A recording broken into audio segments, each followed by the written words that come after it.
Okay,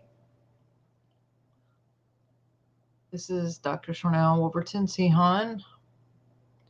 This is going to be a rough one.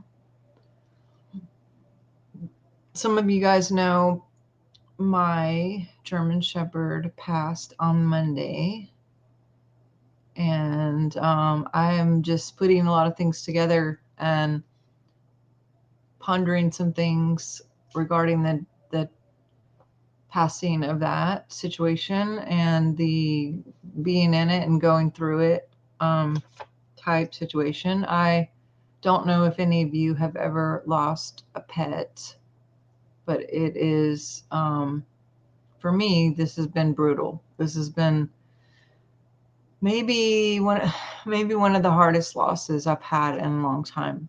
And that is saying a lot because there were 6 deaths last year in the beginning of January for me in my immediate family, including my grandmother, my mother-in-law, my niece, my cousin. There's a lot. I wanted to I'm still processing like why this seems to be worse, not worse, better. Like why, it's a dog, right? So it's like, should this be so hard? But the reality is she was with me 12 years. And not just with me, like in the backyard or whatever, but this dog may have been like the closest I've ever been to an animal, or maybe even a person, ever. And I was literally kind of taking inventory of some of the things that we went through over the last 12 years together, because she went with me everywhere I went. When we would travel, she would go with me. When I would go to sleep at night, she slept right next to me. When I woke up in the morning, she was the first person that I saw go have coffee, and she goes to work with me. My clients knew her. Those of you who have ever been to my retreats, you guys met her. She would go. This last retreat is the first retreat that she hasn't been with me because her legs were just bothering her so bad. I knew that it would be harm or tough for her to walk a lot and be there. But I was thinking about like all the things and stuff we've done together and what we've gone through. And I mean, I've been through really bad marriages with her, cheating, fights and stuff, moves, floods, hurricanes, lost the wellness center from the flood, cancer, lots of stuff with children and that whole situation. Yeah, my parents were really sick this last year and multiple surgeries and what have you, dealing with, taking care of them and just the heartache of watching that kind of stuff. Yeah,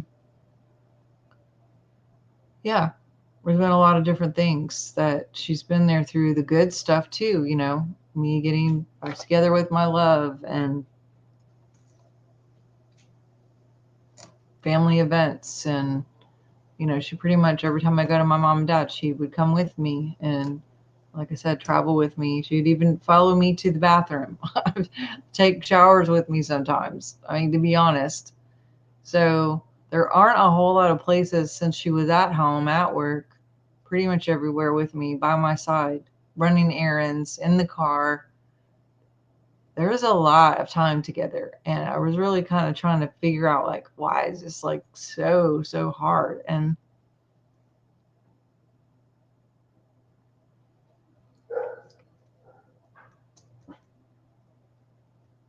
yeah, it's a lot. It's hard to put in words about like how someone can be your best friend, like literally, and just be there for you on that level. And like I said, there's like hardly anywhere I can go without thinking I'm going to see her come, or look behind me, or forgetting that she's not here anymore. So I think I didn't really think this through until this video popped up from Asher's house, and there's a guy who adopts and saves and rescues like all these animals. And when it popped on for some reason, and I've watched a lot of his stuff, and it came up, and he basically was making an announcement that he had lost a daughter, which, I mean, that's a big deal. And so I'm paying attention, and I was like, I didn't even know he had kids. And then the more he was talking about how one of the founders, Lily, had passed. And then he goes on to say, whatever, and he keeps referring to his daughter, but the more I'm hearing him talk, the more I'm realizing it's not his actually human daughter, that he was talking about a dog being his daughter. I've never thought about it like that. I didn't really see Nikita Rain as a daughter, maybe when she was little, but she had grown up to be like a friend, like a true friend, an unconditional, loving friend who was there no matter what. Honest to God, she may have loved me more than my kids have ever loved me. Or at least she treated me like that kind of unconditional love. Definitely more than any man has ever loved me. And that's saying a lot because I'm in a really good relationship. But 12 years, I mean, some people don't have 12 years with their children. Some people don't have 12 years with their best friend. Some people don't have 12 years with their spouse. 12 years is a long time these days to have someone in your life like that. And so, all that being said, I just want to say thank you for your grace. I didn't have to, but I chose to cancel 30 podcast interviews this week to take some time to process. I did a few today, but I rescheduled the other 30, and a couple consultations, and I am doing my best to just process and see how this unfolds, and not like push anything down or shove it over. I think too, this is kind of bumping into some things regarding the losses from last year. And so maybe there isn't some things that are fully transmuted from January last year. Plus, it's like the holidays are coming up. She just had her 12th birthday in November. But all of this, there's a lot of contemplation, about near-death experiences and animals in heaven. I truly do believe that we will see each other again, and that she's actually still here.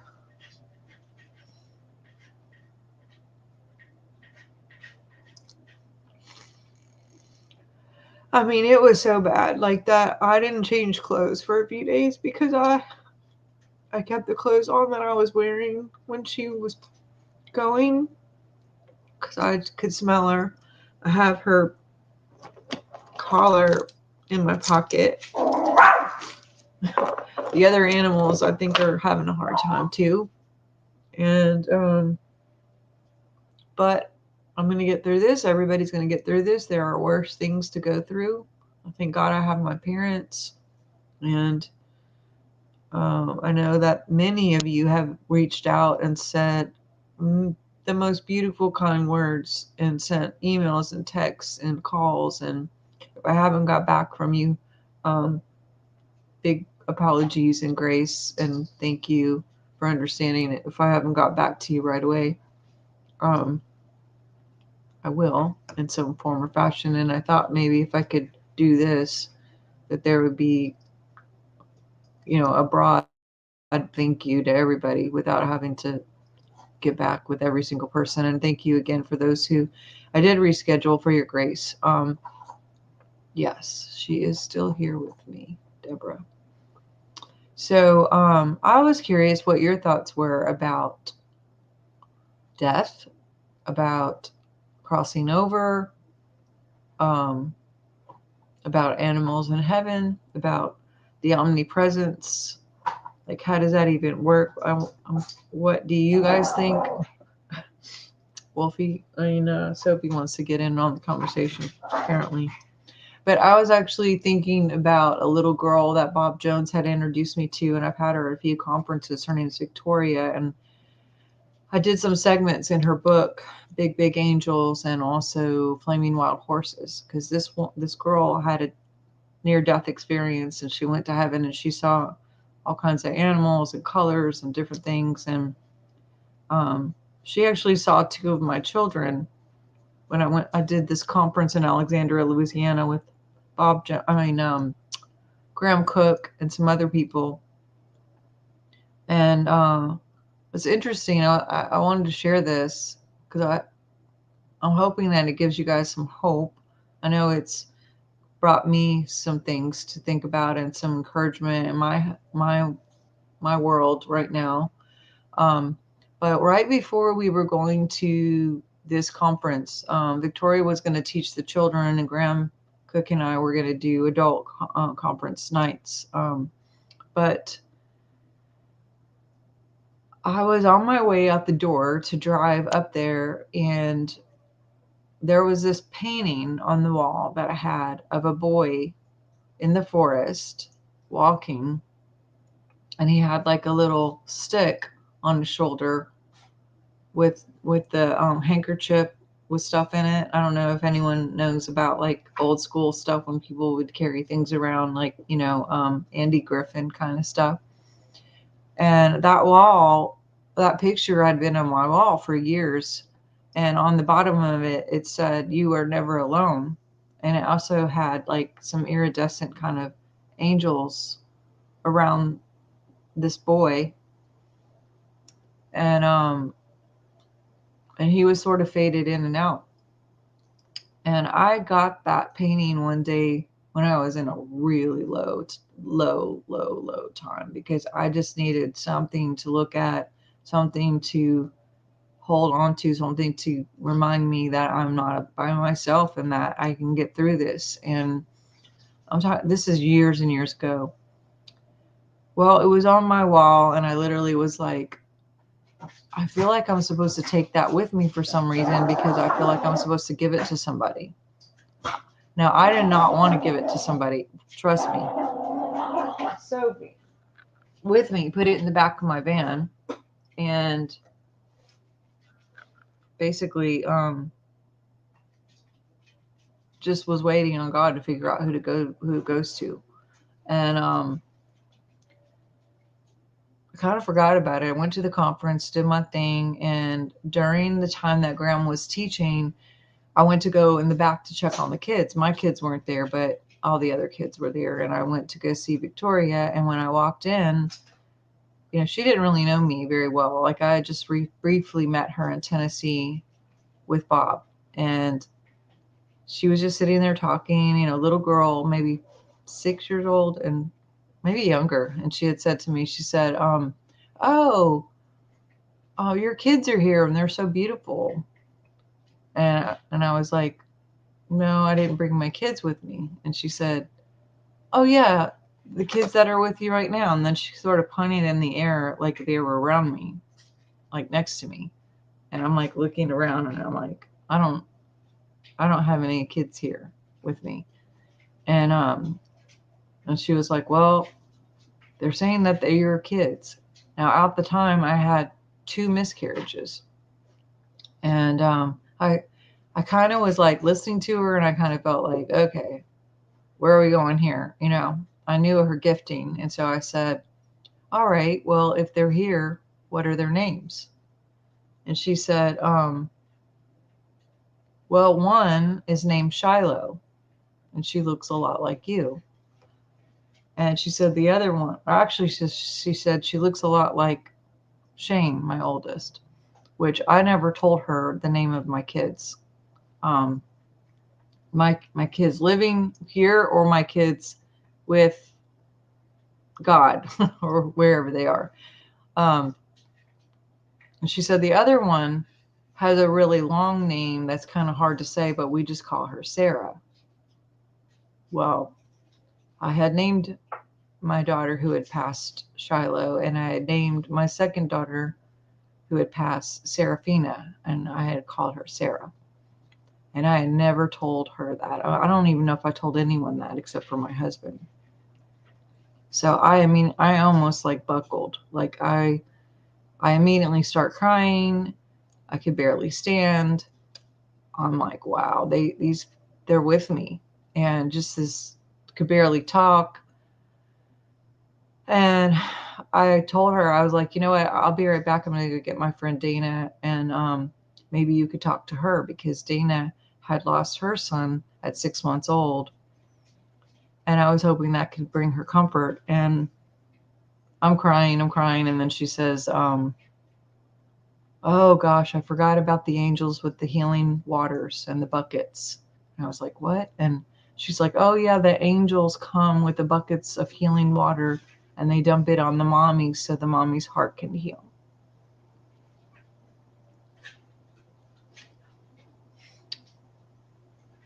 So I leave and I go find Dana, my friend Dana, who I've known since I was 14. And I met her kids. I knew Ben was his name. Is his name? I said, Dana, you gotta come. She came, and I said, do you see anyone with her? Now we're in the back of a church in Alexandria, of all places, to talk about mediumship in a very Pentecostal church. I wasn't Pentecostal, but we were renting out this building, and I was very much in religion then. I'm not right now, and that's fine. I love God, but it was just interesting. It's funny thinking about it now. Like, we're talking to this child who is a Christian, but she has this gift to see the cloud of witnesses or the dead people. Like, she would, I mean, if you look up this kid, she would talk about all these kids that she would see, called like the garbage baby, that some kid had told her that was past, that that she was put in the garbage, and that her mommy put her in the garbage, and that someone, you know, Jesus came and took her, and she had died. And like, they would look up different things because this dead garbage baby would say, you know, this is what my mom looks like, this is where she lives, you know, blah blah blah, can you tell her to name me? And then they would like research, and they would find out, like, this is a real woman. They would go talk to her, and she would admit that she had done these things. And or another one, Michael, that died in a car accident in a red car on so and so street, and he was like 3-4 years old or whatever. And I mean, she had details, like, it was extraordinary. And it was all because she just fell off this ladder and hit her head, and then all of a sudden had these gifts to see like this other dimension of where these dead people are, or whatever. I mean, are they really dead? Are they just really here floating around in a different spectrum of light or vision that we can't see? I kind of think so. So I said to Victoria, I said, do you see anyone? We didn't give her any hints. I just said, do you see anyone with Dana? And she said, oh yeah, I can see her son, Ben.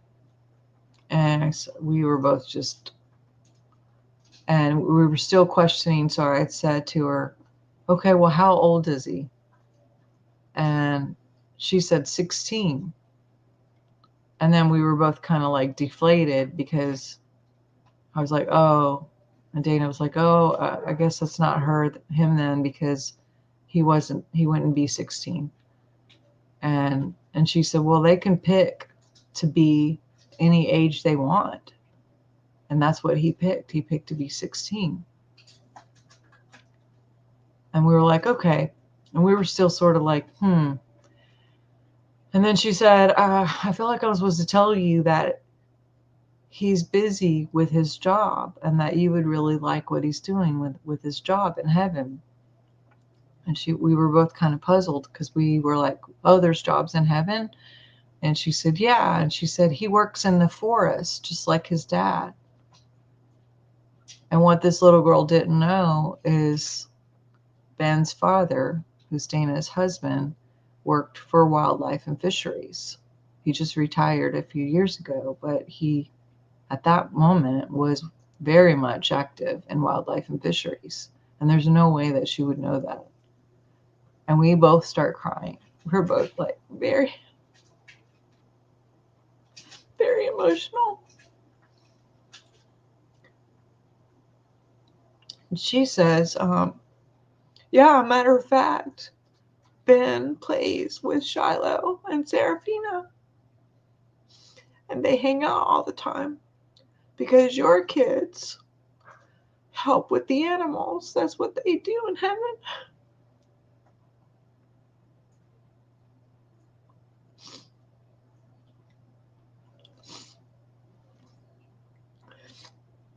And at that time, I wasn't even working with the shelter, but I just really picked up animals here and there and rescued on my own. And I'm sitting here thinking, these kids are in heaven working with the animals that pass.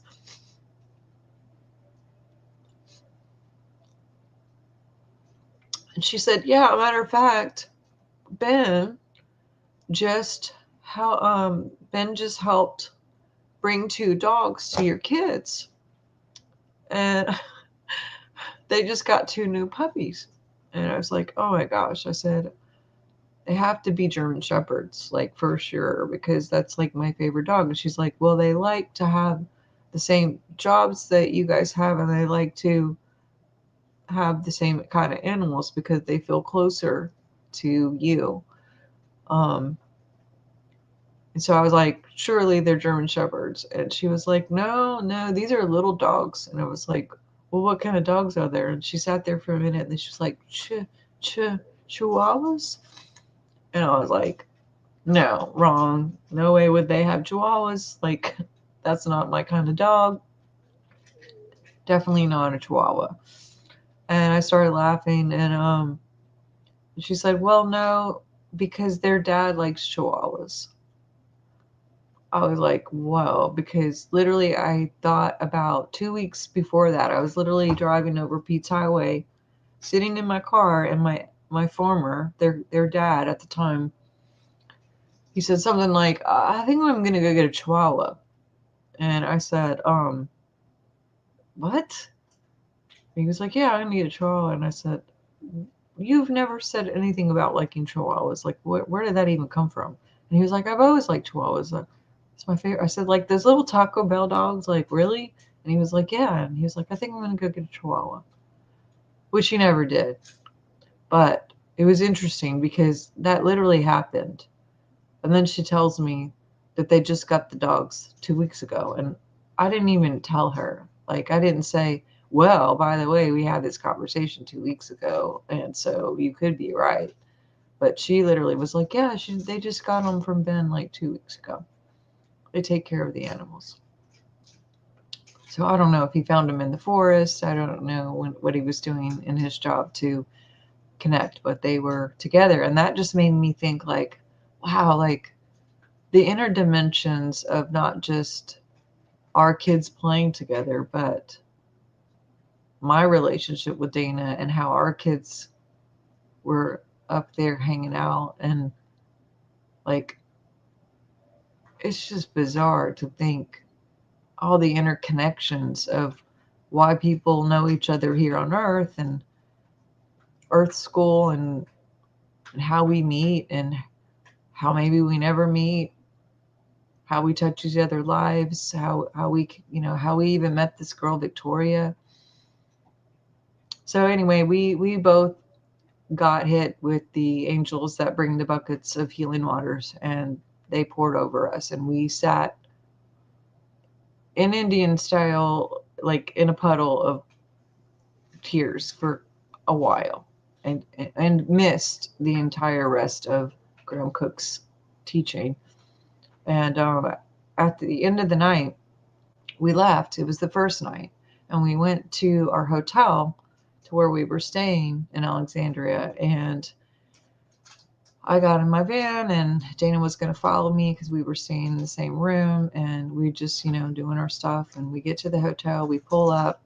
And when I go to the back of my van, I open up the van hatchback thing. And there is this, my ginormous painting of this boy with his stick and his handkerchief walking on a path in the forest with the angels on both sides, him sort of iridescent.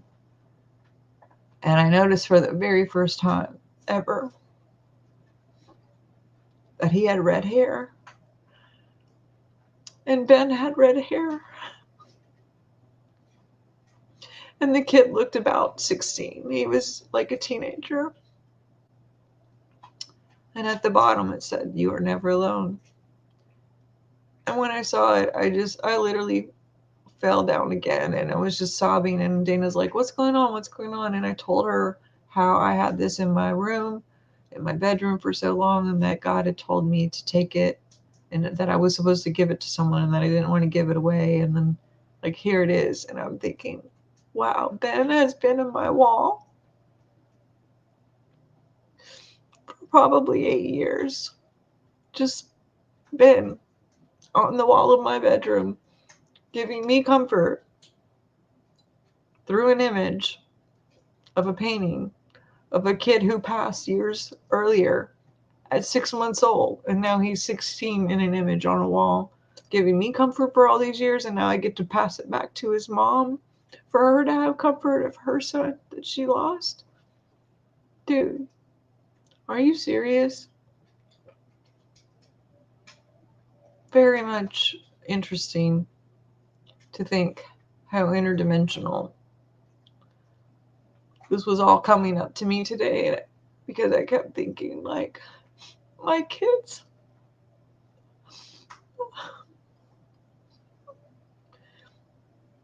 My kids are up there with Natasha or Nikita and Sasha and all my animals who have passed, and they're taking care of them until we see each other again. And you guys might have babies and animals up there, and maybe my kids are playing with your animals. Who knows? I'm taking care of your animals. But I just wanted to take a minute to be vulnerable and to just share that story, because I think it's not something I've ever shared publicly before. And I think maybe it'll help one or two of you guys that may be going through your own grief. Maybe you've lost a spouse or a parent or a child or a pet, a companion, a very loyal, unconditional, loving companion. And hopefully this will bring some comfort to you.